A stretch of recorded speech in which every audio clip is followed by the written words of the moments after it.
ረግጦ ቆሞበት እጄ ሼክ አረገና አንድ ነገር ጀምረን መጨረስ የሚባል ነገር እኛ ላይ የለም። የእውነት የሰራው ስራ ግን ግፊት ያደርሳል። ተልኮውን ደግሞ ደብቀው ተመልከች። በደል የበደለችዋ ስተት የሰራችዋ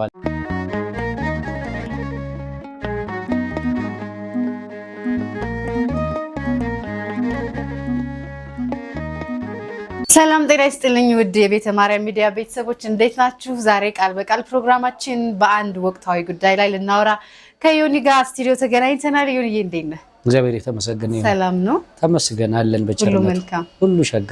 እንኳን ደህና መጣ ማለት ፈልጋለሁ። በመጀመሪያ እንግዲህ ዛሬ አንድ ወቅታዊ ጉዳይ ላይ ቆይታ አብረን እናደርጋለን። ከማህበራዊ ሚዲያ አጠቃቀም ጋር በተያያዘ ብዙ አላስፈላጊ ነገሮች ወይ ደግሞ ማህበረሰቡን ለጥላቻ የሚዳርጉ ነገሮች ብዙ እየተመለከትን ነው ማህበራዊ ሚዲያ ላይና እነሱን ያነሳን ቆይታ እናደርጋለን። ምክንያቱም ወጣቶች ናቸው አብዛኛውን ጊዜ ሶሻል ሚዲያ የሚጠቀሙት። እንደ አንድ ተጠቃሚ ወጣትም አንተም ተጠቀማለህ ያው እኔም ተጠቀማለሁና የሚታዩት ነገሮች ብዙ ደስ አይሉም እውነት ለመናገር እነሱ ላይ ቆይታ እናደርጋለን። በመጀመሪያ እንደው እንደ ተጠቃሚ እንደ ሶሻል ሚዲያ ተጠቃሚ አንድ ወጣት ወይ ደግሞ ማንኛውም ሰው ፕላትፎርሙን ለመጠቀም የፈለገ ሰው በምን አይነት መንገድ መጠቀም አለበት? እውነት ለመናገር መጀመሪያ ማመስገን የምፈልገው ምንድነው ይሄ ወጣቶች ፕሮግራም እንደመሆኑ በመጠን እዚህ ቃል በቃል ላይ ይሄ ፕሮግራም መነሳቱ ይሄ ሐሳብ መነሳቱ ትልቅ ነገር ነው ብዬ አስባለሁ። ስለዚህ ለቃል በቃል ተከታታዮች ይሄ ወቅታዊ ጉዳይ ነው። ምናልባት ይሄ ሶሻል ሚዲያ አጠቃቀማችን የአፍሪካ በተለይ ኢትዮጵያውያን ጤነኛ ይመስለኛል። የቤታችንን ጉዳይ ሁሉ አውጥተን ለማስጣት በጣም እየጣርን ያለ ነው። ውስጣችን ያለው ቁርሾ ችግር በውስጥ መፈታት ያለባቸው ነገሮች ሁሉ ጋሃድ እየወጡ በእኛ ውስጥ ቁርሾ እየፈጠሩ ለመጪውም ትውልድ ደግሞ ጠባሳ የሚጥሉ ነገሮችን እያስቀመጥን ነው። ይሄ እንደምታውቂው ሶሻል ሚዲያው ይዞ ቪዲዮዎችን ቁጭ አድርጎ ነገ መረጃ ናቸው። ስለዚህ ከዚህ አንፃር ጤነኛ አይደለም እና ወጣቶች በጣም ጥንቃቄ ማድረግ ይጠበቅብናል ብዬ አስባለሁ። ሰሞኑም እንዳየሽው እንግዲህ የተነሱ ችግሮች አሁን እንዳልሽው የነዚህ የኛ ውስጥ የነበሩ ችግሮች በሶሻል ሚዲያ ላይ አምጥተናቸው ነው እነዚህ ችግር የፈጠሩ። ስለዚህ ሶሻል ሚዲያ አጠቃቀማችንን ጤናኛ ለማድረግ በጣም ማሰብ በጣም ማስተዋል በጣም ያስፈልጋል። ሁለተኛ ደረጃ መሰልጠን ያስፈልጋል ብዬ አስባለሁ። መሰልጠን ማለት በምን አይነት መንገድ? መሰልጠን ማለት ዘመኑን መዋጀት። እስካሁን የተለያዩ ዘመኑ የፈጠራቸውን ነገሮች እንጠቀማለን አይደል? ለምሳሌ በባንክ ዙሪያ የምንሰራቸው ነገሮች ሁሉ የሚያሳልጡ ነገሮች ሁሉ እንደምንጠቀመው ሁሉ አሁን ደግሞ ባለው በዚህ በቲክታክ ወይም ደግሞ በዩቲዩብ ፕላትፎርም ላይ እንደዚህ የሰለጠነ ነገር ለሰው የሚጠቅም ነገር የሰለጠነ ማለት ጥሩ የሚያስብ ሰው ጥሩ ነገር ያደርጋል። ስለዚህ ከሰለጠን ለሰው ማሰብ እንጀምራለን። ስለዚህ ለሶሻል ሚዲያው እንግዳ ስንሆን ግን ሁሉም ነገር የሚጠቅም ይመስለናል። ስለዚህ ሶሻል ሚዲያ እሳት ነው። እሳት ካበሰልሽበት ተጠቀምበታለሽ። ያ ኦኬ ይገነባናል። በሁለት አይነት መንገድ ነው። ካቃጠልሽበትም ሀገር ምድሩን ምድረ በዳ አድርጎ ያቃጥላል። ስለዚህ ሶሻል ሚዲያም ከተጠቀምሽበት ይጠቅማል። ላቃጥለበትም ላጥፋ ካልሽም ደግሞ ለጥፋትም ደግሞ ሰፊ ነው። በጭር ነገር ብዙ ነገር መድረስ ትችያለሽ ማለት ነው።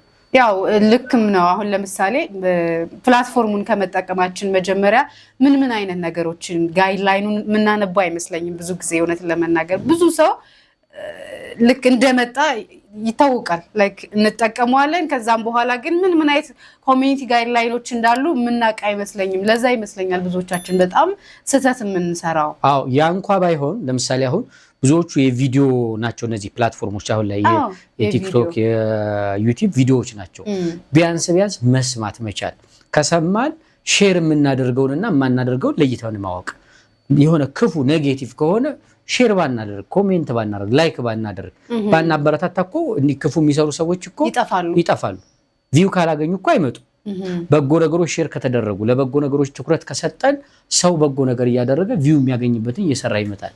ስለዚህ ራስ ግንባታ ላይ ነው ዋናው ነገር ትኩረቱ እንጂ ለውጥ የምናመጣበት ነገር የግድ የፕላትፎርምን እያንዳንዷን ዲስክሪፕሽን ማንበብ አይጠበቅብንም። ብዙ ሰው ያውቀቱ ላይ ኖረው ይችላል፣ ግን በሚያየው በሚሰማው ነገር ራሱንም መጠበቅ ሌላውንም መጠበቅ ይችላል። ብዙ ጊዜ ያስተዋልኩት ነገር አለ ሶሻል ሚዲያ አጠቃቀም ላይ ሰው ብዙ ጊዜ እኔንም ጨምሮ ቪዲዮን ሙሉ ለሙሉ አናዳምጠውም። ማለት መጥፎ ይዘት ይኑረው ጥሩ ይዘት ይኑረው ለየትኛው ኮሚኒቲ የተሰራ አናዳምጠውም። ከዛ ግማሽ ላይ እንደደረስን ወይ ኮሜንት አድርገናል ወይ ላይክ አድርገናል ወይ ሼር አድርገናል ወይ ኮፒ ሊንክ አድርገናልና እዚህ ላይ ምን አይነት አድቫይስ አለ አንተ? የመጀመሪያው ነገር የምንፈልገውን ነገር አለማወቃችን ነው ያን ነገር የሚያመጣው። ለምሳሌ የምንፈልገውን ነገር ከሆነ ቪዲዮውን ጨርሰን ሐሳብ እንሰጣለን። የማንፈልገው ከሆነ ስናየው አልፈልግነውም አይደል? ያን ነገር ለምን ኮፒ ሊንክ እናደርጋለን? ለምን ሼር ለምንስ ደግሞ ኮሜንት እናደርጋለን? ሐሳቡን ካልጨረስ ነው። ሰው ባልሰማው ባላየው ነገር በሐሰት መመስከር ለምሳሌ ኃጢአት ነው አይደል? ለምሳሌ መጽሐፍ ቅዱስ በሐሰት አትመስክር በወንድም ላይ ይላል። ያላየነው ቪዲዮ ላይ ኮሜንት ማድረግ እኮ በሐሰት መመስከር ማለት እኮ። ስለዚህ ነገሮችን አይተን ጨርሰን ነገሮችን ማድረግ ብለን እንደው መጨረስ ለመብላት ብቻ እኮ አይደለም፣ ሐሳብንም ማስጨረስ ጥሩ ነው። ያው በጣም ስለዚህ እንዲህ አይነት ነገር ብንለማመድ ጥሩ ነው። በጣም አሪፍ። ከዚህ ጋር ተያይዞ ሰሞኑን ወቅታዊ የሆነ ጉዳይ አለ። ከዚህ ከሶሻል ሚዲያ ከቲክቶክ በተለይ አንድ ከሌላ ቤተ እምነት የሆነች ወጣት ሴት ልጅ እውነት ለመናገር አንዳንድ ጊዜ ያሳፍራል። እኔ የመረጃ ሼክ ያደርጋል እንደዚህ አይነት ነገሮችን ሳይ እንቀጠቀጣለሁ ሁላና የእመቤታችንን ምስል ስለ አድን ስትቀድ ታይታ በጣም ብዙ ኦርቶዶክሳውያንን በቁጣ ቀስቅሰዋል፣ ብዙዎች አልቅሰዋል። በጣም ቲክቶክ አንተ እንደውም ሰርተ ነበር ቲክቶክ ቪዲዮና እንደው እዚህ ጋር የምትለው ሐሳብ ምንድነው? ብዙ ጊዜ አባቶችም ምንም ነገር አላሉም እስካሁን ድረስ ሲሉም አልሰማሁም። ግን እንደ መምህር እንደ አንድ ኦርቶዶክሳዊ ወጣት ሶሻል ሚዲያን ለበጎ ነገር ከሚጠቀሙ ሰዎች መካከል አንዱ ነህና ምን ትላለሽ ስለዚህ ጉዳይ? በእመቤታችን በቅድስት ድንግል ማርያም ጉዳይ አሁን ከልጅቷ ባሻገር እኔ በጣም የገረመኝ ነገር ብዙ ነገር ነው ያለው። ልጅቷ ለምሳሌ አንድ ሰው መንፈስ ካለበት ስዕላት መንፈስ ያለበትን ሰው ያስጮሃሉ። እኛ እኮ ቤተክርስቲያን ገብተን አፈሩን ዳብሰን ስዕላቶቹ ተሻሽተን ድህነት ያገኘን በጣም ብዙ ሰዎች አለን። ስለ እመቤታችን ስለ ቅድስት ድንግል ማርያም ከጥቅስ በላይ በህይወታችን የተደረጉ በጣም ታላላቅ ነገሮች አሉ። ማንም ሰው የኢትዮጵያ ኦርቶዶክስ ተዋሕዶ ቤተክርስቲያን አማኝ ሆኖ ስለ እመቤታችን ቢጠይቅ በዛም ብዙ የሚናገራቸው ነገሮች አሉ። ግን የልጅቷ ስዕል መቅደድ ብቻ አይደለም የኔ ጥያቄ። ከጀርባው ሌላ ታሪክ አለው ማለት በጣም ብዙ የምታያቸው ነገሮች አሉ ከጀርባ። አንደኛ ይህችን ልጅ የኢትዮጵያ ኦርቶዶክስ ተዋሕዶ ቤተክርስቲያን 70 እና 60 ሚሊዮን ህዝብ መገለጫ የሆነውን የእምነት ምልክት ለመቅደድ አንደኛ ምን አነሳሳት? ሁለተኛ ደረጃ በልጅቷ ቤተሰብ ውስጥ ልጅቷ ቤተሰቧን ስትመለከቸው ኦርቶዶክሳውያን ናቸው። እሷ ምናልባት ምንፍቅናን ተቀብላ ሊሆን ይችላል እንደዛ የሚል ሐሳብ አለ። በአጠቃላይ ግን ኦርቶዶክሳውያንን ያስቆጣው ይሄ ብቻ አይደለም። ድርጊቱ ብቻ ሳይሆን ድርጊቱ ከተደረገ በኋላ እየተደረጉ ያሉ ነገሮች፣ አንደኛ ፍትህ ማጣት፣ ሁለተኛ ደረጃ ኦርቶዶክሳውያን ይህንን ለማጣራት የሄዱ ወንድሞች ነበሩ። እነዚህ ወንድሞች ራሳቸው ኦርቶዶክሳውያን ነገሩን አጋግለው በሶሻል ሚዲያ ላይ ልጆቹን አሳልፎ በመስጠት አንዱ ባሮክ የሚባለው ወንድማችን ታስሯል። ራሳቸው ኦርቶዶክሳውያን ማለት ያጋለጡት እሱን ተመሳሳይ ቤተ እምነት ውስጥ ያለን ናቸው ወይስ እንደዛ ሳይሆን ለምሳሌ ልጁ እዛ ሄዶ መረጃውን አጣርቶ ሶሻል ሚዲያ ራሱ ላይ ፖስት አደረገ። ቤቷ ሄዶ አይቻለሁ የሰራውን ቪዲዮ። ያን ፖስት ካደረገ በኋላ እንዴት እሱ ሰው ቤት እንዴት መግባት የለበትም እንዴት ሊገባ ይችላል? እሱ ፖሊስ ነው ወይ እሱ እንዲህ ነው ወይ በሚል ነገሩን ኦርቶዶክሳውያኑ ራሱ አጋጋሉት ያንን ነገር። አየሹ በዚህ ግርግር ልጁ እንግዲህ ለህግ እንዲቀርብ ራሱ ህግ ይዞታል ጉዳዩ። ግን ህግ መያዙ ወይም ደግሞ በህግ መያዙ አይደለም ችግሩ። ቆይ እኔ አንድ ልጠይቅህ አንድ ጊዜ የእውነት የሰራው ስራ ግን ህግ ፊት ያደርሳል እንዴ? ማለት ብዙ ጊዜ አሁን እንደዚህ አይነት ነገሮች ብዙ ጊዜ ይነሳሉ እኮ በሃይማኖት ዙሪያ። መንግስት በሃይማኖት ጣልቃ አይገባም፣ ሃይማኖት በመንግስት ጣልቃ አይገባም ይባላል እኮ እንትኑ ላይም እንደዛ አለ። ግን ለምንድን ነው ፍርድ ቤት የሄደው? ፖሊስ ጣቢያ ያታሰረበት ምክንያት አንዱ እዛ ሄደ በሚል ነው። ቤቱ ገባ በሚል ነው። ነገር ግን ሴትየዋ ቤቱ የገባበትን ምክንያት ሶሻል ሚዲያ ላይ ይሄ ነጋሽ ሚዲያ የሚባል ላይ መታ ኢንተርቪው ሰጥታለች። ምን ብላ? ፈቅጄላቸው አንኳኩተው ነው የገቡት። ስለዚህ እኔን ምንም ያንገላቱኝ ነገር የለም ከዚህ የተነሳ ብላ ምስክርነት ሰጥታለች። እሱን ምስክርነት በተደረገ ደግሞ ቀጥሎ ደግሞ ባሮክን ኢንተርቪው አደረጉት። ከዛ ኢንተርቪውን አድርጎ እንደተመለሰ መስከረም 7 ምሽት ላይ ነው ወደ ፖሊስ ጣቢያ የገባው ማለት ነው። የህግ አካላት እንግዲህ ወስደው ወደ እስር ቤት ያስገቡት። ትላንትና ፍርድ ቤት ቀርቦ ነበር። ስለዚህ ቀጠሮ ለመቼ ተቀጥሯል? ድጋሚ እንግዲህ ከ10 ቀን በኋላ በ19 ተቀጥሯል፣ መስከረም 19 ማለት ነው። እና በሚያሳዝን ሁኔታ እኛ ይሄንን በመመልከት የተለያዩ ቪዲዮዎችን ሰርተናል። ብዙ ኦርቶዶክሳውያን እየጮሁ ነው። ጥሩ ነው፣ ለልጁ ድምጽ መሆን ከኛ ይጠበቃል። የሚያሳዝነው ግን ቅድም ወደ አነሳሽው ሐሳብ ልምጣ። እመቤታችን ቅድስት ድንግል ማርያም ላይ ስዕለ አድኅኖውን ቀደደች፣ ወንጀለኛዋ ግን አልተያዘችም እስካሁን። እሱ ነው እኔም ግራ የገባኝ። ልጅቷ የታለች? ሌሎች ናቸው አሁን እየተያዙ ያሉ በሷ ቦታ እኮ። አሁን ይሄ ልጅ ይሄን እናደረገ ተብሎ ተይዟል። ችግር የለም ይያዝ። እሱ ኦርቶዶክስ እናት ስለሆኑ እናትየዋ ኦርቶዶክስ ስለሆኑ ከምን አንጻር ነው ለማለት አስፈቅዶ በፍቃዳቸው ገብቶ ጠይቋቸዋል። እሳቸው ምስክርነት ሰጥተዋል። እኔ ገብርኤል ነበርኩ ቤተክርስቲያን አላወኩም፣ ስመጣ ይሄ ሆኗል ላሉ ምስክርነታቸውም ላይ ፈቅደንላቸው ነው ብለው ተናግረዋል። ቃላቸውን ሰጥተዋል። ከዛ ባሻገር ባሩክ የሚታሰር ችግር የለውም፣ ግን ልጅቷ የታለች? ወንጀለኛዋ የታለች? የህግ አካላት ህግ ማስከበር ከሆነ ስራው ምንድነው? ልጅቷ ያልቀረበችበት ምክንያት ምንድነው የሚለው ነገር ሌላ ጥያቄ ነው ማለት ነው። እና እንዳልኩሽ የእመቤታችን የቅድስት ድንግል ማርያም በእኛ በኢትዮጵያ ኦርቶዶክስ ተዋሕዶ ቅድም ባነሳሽው ላይ አባቶች እንዴት ዝም አሉ የሚለውን ነገር ልምጣበት።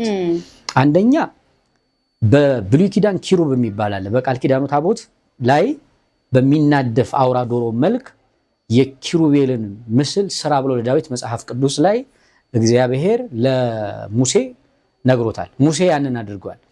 የቃል ኪዳኑ ታቦት ላይ ያለው ኪሩብ በብሉይ ኪዳን ነው። ያ የዛ ኪሩብ እዛ መቀመጥ ላይ የእመቤታችን የቅድስት ድንግል ማርያም ምሳሌ ነው። አማናዊቷ ኪሩብ እመቤታችን ቅድስት ድንግል ማርያም ናት፣ ጌታችን ኢየሱስ ክርስቶስን የወለደች። ይሄ የአዲስ ኪዳኗ ኪሩብ ተቀዳ ወይም ደግሞ በዚህ ልክ የቤተክርስቲያን ጉዳይ እየሆነ አባቶቻችን አንድም አባት ወጥቶ መግለጫም ይሁን ሐሳብም ይሁን ልጆች ይሄ ነገር ጥሩ አይደለምም ተውም የለም አደርጉም የለም። እኛ ዝም ብለን ነው እየጮህን ያለ ነው ከእምነት አንጻር ሃይማኖታችን ስለሆነ ለምን ይሄ ሆነ? እመቤታችንን እንወዳታለን፣ እኛ እናታችን ናት፣ የእምነታችን መገለጫ የሆነውን እንዴት ተደረገ እያልን ኦርቶዶክሳውያን እየጮህን ያለ ነው። የሚሰማ የለም። በአጠቃላይ ግን በጣም የሚያናድር ነው ነገሩ። አሁን ከዚህ ከአባቶች ጋር እያይዤ ሌላ ማንሳት የምፈልገው ነገር አለ። ምናልባት እናንተ ሶሻል ሚዲያውንም በስፋት ስለምታውቁት ወቅታዊ ነገሮችንም ቶሎ ቶሎ ስለሚደርሷችሁ ሊሆን ይችላል። ግን ይሄ ነገር እውነትም እነሱ ጋር ደርሶ ከሆነ በጣም ከባድ ነው የሚሆነው። ደርሶ ዝም ማለታቸው ምናልባት በኦርቶዶክሳውያን ዘንድ እንትን ሊል ይችላል፣ ትንሽ ቅር ሊያሰኝ ይችላል። ግን ማጣራት አሁን ለምሳሌ የህግ አካላት አጣርቶ ምናምን እሱን አሰረው። በኦርቶዶክሳውያን ቤተሰብ ወይ ደግሞ በአባቶች ዘንድ እንደዚህ አይነቶችን ማጣራት አልተደረገም። አሁን ይሄ አገር ያወቀው እኮ ሚስጥር አይደለም። በነገራችን ላይ ትልልቅ ሚዲያዎች ዘግበውታል። እነ ነጋሽ ሚዲያ ቲክቶክም እንደምታዩ ነው። በሚሊዮን ደረጃ ነው እየታየ ያለው። ስለዚህ አላዩትም አላወቁም አንለም።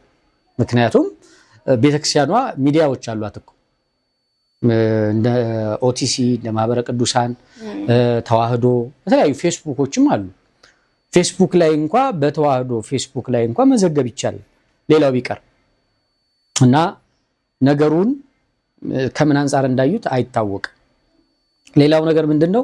በራስሽ እንዳረግሽው በራስሽ ተወጪው የሚል ሐሳብ ነው። ከዚህ በኋላ ለቤተክርስቲያን ራሱ ወጣቱ ለመጮህ አቅምም ወኔም እንዲያጣ ነው የሚያደርገው። ምክንያቱም ነገ ይሄ ልጅ አሁን ሚስቱ አራስ ናት። ባሮክ የሚባለው ልጅ አራስ ናት። ሚስቱን ትቶ ነው እስር ቤት የገባው፣ ለግል ጉዳይ አይደለም። ይሄ ነገር ለምን ሆነ በሚል ነው፣ የቤተክርስቲያን ልጅ በመሆኑ ነው። ስለዚህ ይሄን ነገር በማድረጋችን አሁን ነገ እኛም ወይም ደግሞ ሌላው እንዲህ ቢገባ የሚጠይቀው ይሄን ነገር ላይ የህግ ከለላ ከሌለው ይሄንን ነገር የሚያደርግ አይኖርም እና ቤተክርስቲያን የሚጮህ የለም።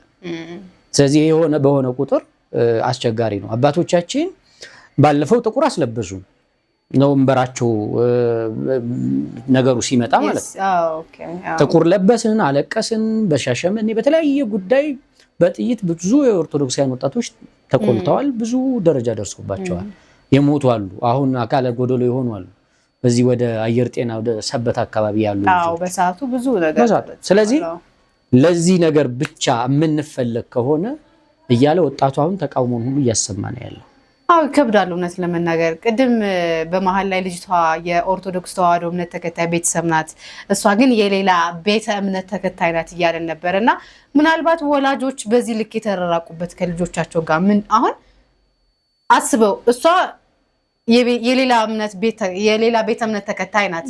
ወላጆቿ እዚህ ጋር አጥባቂ ኦርቶዶክሳውያን ናቸው።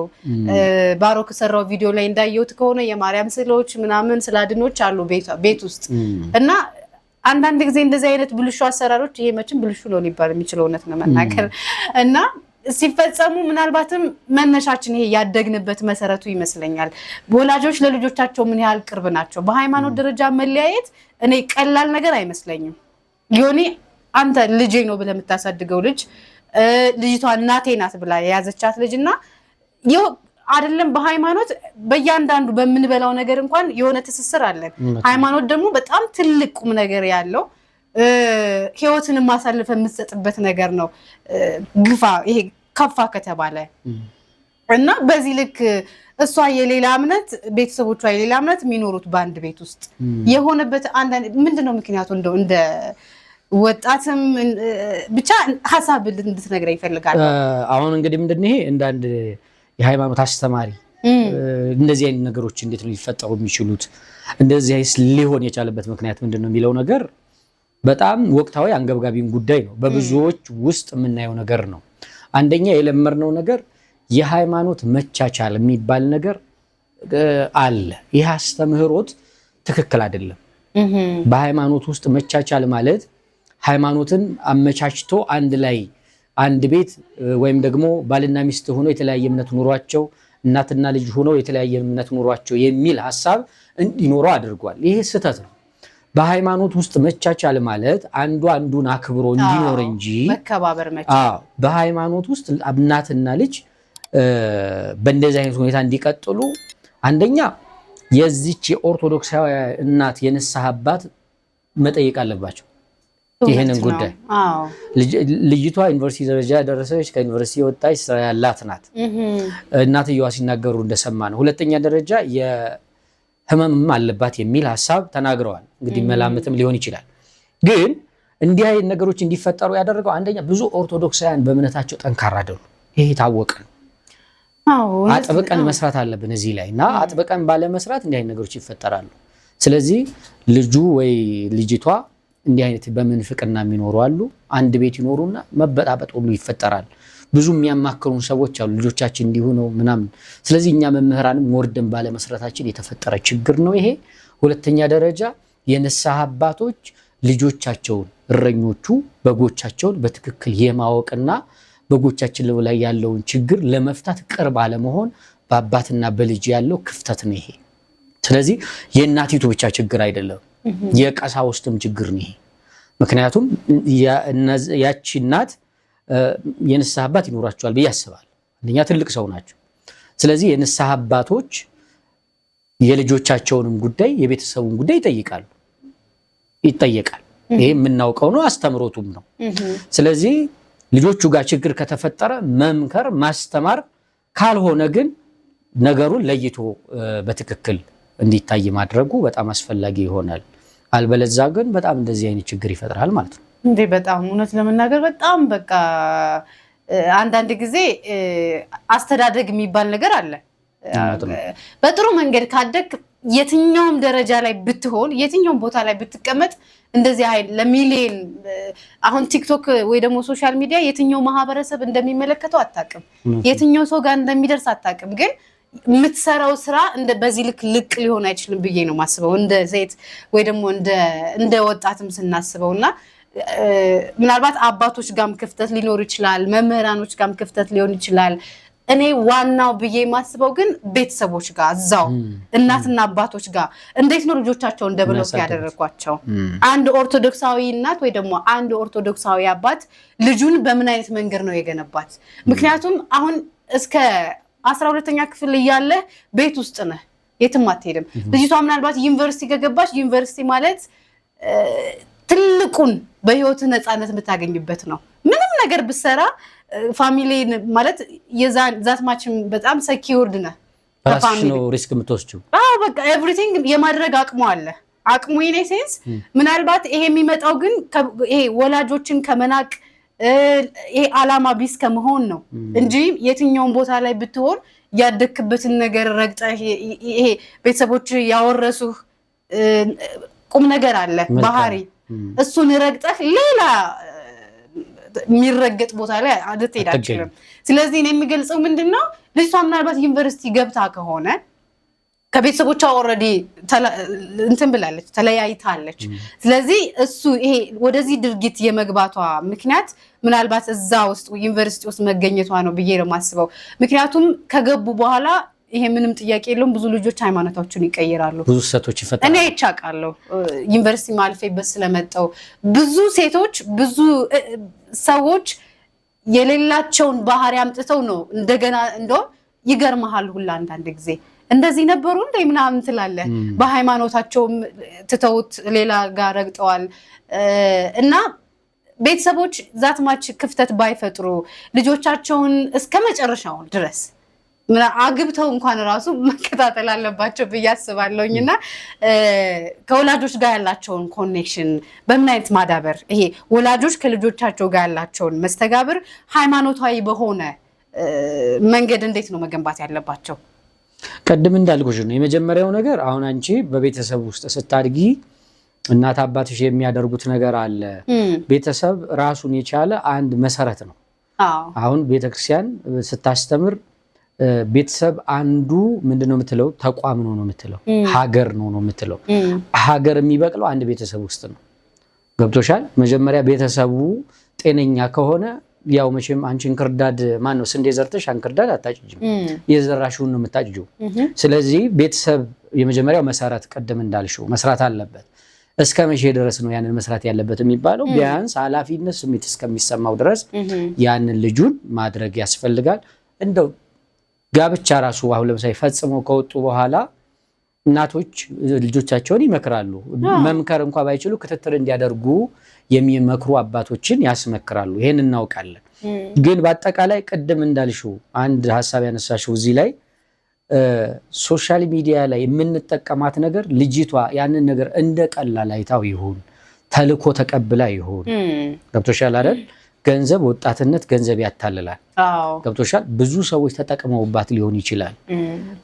ሌላ ቤተ እምነት ላይ እንደነበረች እንግዲህ በደንብ በግልጽ ታውቋል። አብራቸው የነበሩ ሰዎች ራሱ ቪዲዮዎች ወጥተዋል። ከዛ አንፃር ሰዎች ተጠቅመውባት ከሆነ ነገሩን ቆም ብሎ አይቶ ይቅርታ የሚያደርግ ማህበረሰብ ነው። በተለይ ኢትዮጵያውያን ኦርቶዶክሳውያን ደግሞ በዚህ ምንም አጥፍቻለሁ ብትል ልጅቷ መታ እናቴ ልታለቅስ አልፈልግም ብትል ማንኛውም ኦርቶዶክስ ይቀበላታል፣ ችግር የለበትም። ግን እንዳልኩሽ ተደብቀሽ ተልኮ ተቀብለሽ ተልኮውን ደግሞ ደብቀው ተመልከች፣ በደል የበደለችዋል ስተት የሰራችዋል ልጅ ደብቀው ኦርቶዶክስ የሆነውን ወጣት አሰሩ። ስለዚህ ይሄ ከባድ ነው። ኦርቶዶክሳውያን ግን ማንም አላስተዋለው። በተለይ በኃላፊነት ደረጃ ያሉ የመንጋው እረኛ የተባሉ እነዚህ አባቶች አላስተዋሉት። እንደዚህ የእመቤታችንን ስዕል ሲረግጥ እንደው አጋጣሚ ያለኝ ልክ ረግጦ ቆሞበት እጄ ሼክ አረገና ስልኬ ወደቀ። ከዛ ከ3 ዓመት ወይ ከ4 ዓመት በፊት ነው ለአመት ወይ ደግሞ ለ2 ዓመት ቲክቶክ የሚባል ዘግቼ አቁሜ ነበርና ልክ ስከፍተው ቲክቶኩን የሷ ምስል ይመጣብኛል የተረገጠው ማለት ነውና እጄ ሼክ አርጎ ስልኬ ወደቀ። ቲክቶክ መጠቀም አቆምኩኝ። እና እንደዚህ አይነት ነገሮች ብዙ ጊዜ ግን ተደጋግመው ያውቃሉ በነገራችን ላይና የትኩረት ማነስ ነው አሁንም ሌላ ጥፋት እየተጠፋ ያለው ይመስለኛል። ግላዊ አመለካከቴ ነው ይሄ። ተመልካቾች ከዚህ ጋር ሌላ ወቅታዊ ጉዳዮች ናቸው እነዚህ። ይሄ ባሮክ መታሰሩ አንተም ቪዲዮ ሰርተህለታል፣ ቅድም ገልጸዋል በምን አይነት ሂደት የፍትህ ሂደት ውስጥ እንዳለ ቀጠሮንም እያነሳህ ነበርና ሌላ የተመለከትኩት ነገር ምን እንደሆነ ታውቃለህ? ከ3 ወይ ከ4 ቀን በፊት ይሄ ነገር እንኳን እልባት ሳይሰጠው ባሮክም ታስሯል፣ ልጅቷ አልተገኘችም፣ ይቅርታም አልጠየቀችም፣ መጠየቅም ስላለባት ከዛው ጋር ተያይዞ ይሄኛው እልባት ሳይሰጠው ሌላ ድጋሚ ነገር አይቻለሁ። ኦርቶዶክሳውያንና ጴንጤዎች ክርክር። እሱ በጣም እንደዳነሳው ፈልጋለሁ። ይኸውልሽ አሁን የመጀመሪያው ነገር ቅድም እንዳነሳሽው ከ4 ዓመት በፊት አንቺ አየሻል ያ ችግር ሰው ይሄ ክፋት ወይም ደግሞ ዳቢሎስ እንድትለማመጂ ነው የሚፈልገው። አንዱን ነገር ቀለል አድርገሽ እንድታዩ። አሁን እኛ ለስዕል አድኖ ለካህን ያለን አመለካከት በጣም ወርዷል። ስለዚህ ሰይጣን የሚጠቅመንን ነገር ነው የሚያስጥለው፣ የምንከብርበትን ነገር ነው የሚያስጥለው። ከዛ አንፃር ይሄ ችግር ሳይፈታ ሌላ ችግር ሰዎች ክሬት እያደረጉ አይዲያ ለኦርቶዶክሳውያን ምን ያደርጋሉ? ይሰጣሉ። አንደኛውን ችግር ለማስቀልበስ የሚደረግ ሴራ ነው ይሄ። በነገራችን ላይ አሁን የባሩክ ጉዳይ ተፈጠረ በሶሻል ሚዲያ ላይ እንደዛ ቪዲዮ እየሰራን እየተራገበ ያለ ፈለገ የሚባል ኦርቶዶክሳዊ አስተማሪና ቀለሜ ወይም ደግሞ እውነቱን ተናገር በሚል ገጽ የሚታወቅ የፕሮቴስታንት እምነት ተከታይ አለ እና እነዚህ ሁለቱ ዲቤት ብለው ወይም ተቀጣጥረው ተገናኙ ማለት ነው ሶሻል ሚዲያ ላይ። ሶሻል ሚዲያ ላይ ወደ 25000 ነው ወደ 20000 አካባቢ ማህበረሰብ ሲከታተላቸው ነበር። አሁን የተሰራው ሴራ ምንድነው? የዚህኛውን ጉዳይ ረግጦ ሰው ትኩረቱ እዛ ላይ እንዲሆን ሌላ አጀንዳ ለመፍጠር። ስለዚህ ኦርቶዶክሳውያን አላስተዋሉ። ስለዚህ ገሌ ያሸንፋል ላያሸንፍም በሚል እዛ ውስጥ ናቸው እነሱ። አየሹ። በዚህ መካከል ባሩክ ምን ታልባል ታሰረ ማለት ነው። አራግበው አሳልፈው ከሰጡት በኋላ ሌላ ደግሞ ችግሩ እንትን ሲፈጠር ችግሩ እንዲረሳ እልባት እንዳያገኝ ደግሞ ምን አደረጉ? ከቨር ሰሩበት ማለት ነው። ስለዚህ ኦርቶዶክሳውያን መምህራንም እዚህ ላይ በጣም አስከፍተውናል። እኔ በራሴ በግሌ በእነዚህ ወንድሞች ዲቤት ማድረግ በጣም አንደኛ በጣም ተናድጃለሁ። ሁለተኛ ደረጃ እንዳያረጉ የሰሩ ልጆች አሉ። በዚህ ሰዓት አታድርጉ ብሎ ኦርቶዶክሳዊ ወንድሞች ሰርተዋል። ከዚህ መካከል ቴዶ ዘሩፋኤል የሚባል ሰርቷል። ይሄ ለኛ አሁን አያስፈልገንም አጀንዳ ለማስቀየር የተደረገ ነው በሚል ቪዲዮ ተሰርቷል። ስለዚህ ያን ነገር አደረጉት ማለት ነው።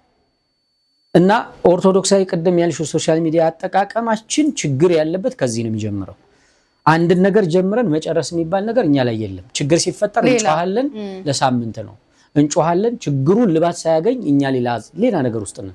ስለዚህ የምንጮኸውን ሰዎች ሌሎቹ ምን አድርገውታል? በቃ እነሱ ልማዳቸው ነው፣ ፎሎወር ፈልገው ነው፣ ለቪው ነው ምናምን ይላሉ። በእንደዚህ ይቀጥላል ማለት ነው ችግሩ። ይሁን ይሄ እንግዲህ እነዚህ ሁሉ ነገሮች ኦልሬዲ ሀፕን አድርገዋል ተፈጥረዋል እና አንዳንድ ነገሮች እነዚህ ነገሮች ለአንዳንድ ሰዎች እነዚህ ነገሮች ለማስተካከል ብለው የተለያዩ መንገድን ይጠቀማሉ ወይ ደግሞ እየሄዱ ነው ብዬ አስባለሁኝና ከነዚህ መንገዶች ወይ ደግሞ ይሄን ነገር ለማረብ ያልሆነ ነገርም ከመሞከር አንፃር ኦርቶዶክሳውያኑ በአጠቃላይ ምን ማድረግ አለበት ብለህ ታስባለህ? እንደምታየው አንድ ነገር ከተፈጠረ ተፈጥሯል። ሶሉሽን መውሰድ ነው ወሳኙ ነገር። ግን አንዳንድ ሰው ችግር ከፈጠረ በኋላ ከችግሩ ለመውጣት የሚያደርጋቸው ሌሎች ስህተቶች ብዙ ነገሮችን እየዳረጉ እንመለከታለን። እንደውም ለምሳሌ ሁለቱ አካላት ንጽጽር አድርገው ነበር ብዬሻለሁኝ፣ ፕሮቴስታንቱና ኦርቶዶክሳውያን። እንደገና ደግሞ እናረማለን ብለው ደግሞ የመጡ ሰዎች ደግሞ ሌላ እዛው አወያዩ ጴንጤ ቤት ሄደው ለማረም ሲያስተምሩ አምሽተዋል። እና ያ ምንድነው የሚያሳየው? የመጀመሪያው የኛ ልፍስፍስነት፣ ተሸናፊነት። ሁለተኛ ደረጃ ፕሮቴስታንት ቤት ገብተን እኛን ፕሮቴስታንት ቁጭ ብሎ እየዳኘን ይሄን አድርጉ ብሎ ያንን ለማስተካከል እዛ ቦታ ሄደን፣ ሁለተኛ ደረጃ ሁለቱ አደረጉ፣ በቃ ነገሩ ሆነ። ከዛ ከኛ ያደረገው መምህር አይችልም ባይነትን ትክክል አይደለም ባይነትን የሚያሳይ ነው። ስህተት ነው፣ አይደረግ። በቃ ኦርቶዶክሳዊ ወንድም ነው፣ በሚችለው ነገሩን አድርጓል። አንድ ጊዜ ያንን ነገር አድርጉታል።